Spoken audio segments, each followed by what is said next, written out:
Hey guys, can the American economy be fixed? Yes, and it's so easy it will probably piss you off. Between the inflation that never dies and an economy that's getting credit crunched off a cliff, it is easy to get discouraged. But the seemingly doomed American economy can actually be fixed very easily. And as always, politicians won't fix it until voters make them. The other night, professional disruptor Elon Musk outlined the easy way to save the world in an interview with Tucker Carlson. During the chat, Elon said, quote, "There's not some magical cure for getting rid of inflation." And then he went on to immediately describe the magical cure, which is number one, grow the economy, number two, slash government spending.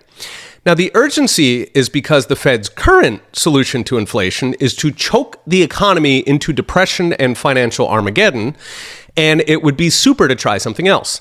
So, Elon's magical cure, growing the economy, is the way you fix inflation in the long run, while cutting spending is the one that fixes inflation right now.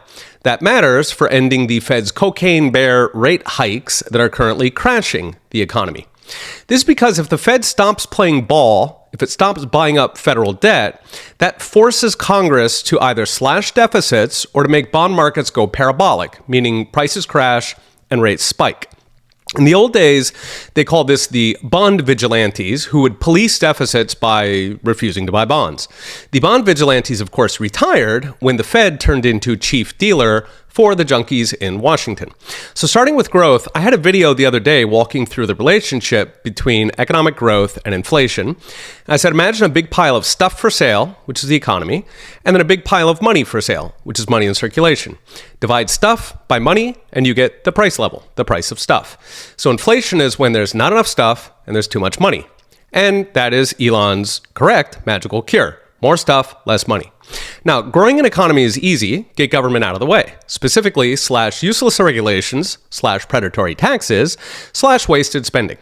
Ideally, move to a common law regime where everything that isn't fraud or violence is permitted and people can keep their own money. And then regulators and IRS agents can go find real jobs. But the problem is economic growth takes a while. Even if Congress grew a brain today, which it won't, it takes years to build new factories, build new companies, train and onboard millions of workers. On the other hand, the money problem and the Fed's rate rampage is a right now problem. So how to fix that? Easy, just stop playing ball. Either shutter the Fed, ideally, or Jerome Powell grows a pair and tells Washington no more free drugs. Concretely, the Fed might commit to buying no more federal debt, at least until it's back to pre-COVID levels, and instead sell it at perhaps the same rate it bought it.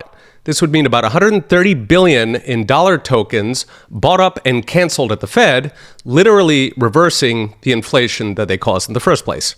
Now, given Treasury is already pumping out $120 billion a month in new debt from deficits, this would force Congress to either cut its own deficits or let the bond vigilantes crash markets. It's a game of chicken, and the only win is cut federal spending. Of course, there's no chance in this happening unless voters actually demand it, either because the voters are angry, they understand what's happening, or because the voters are desperate, because it got a lot worse. I, of course, will take the former any day.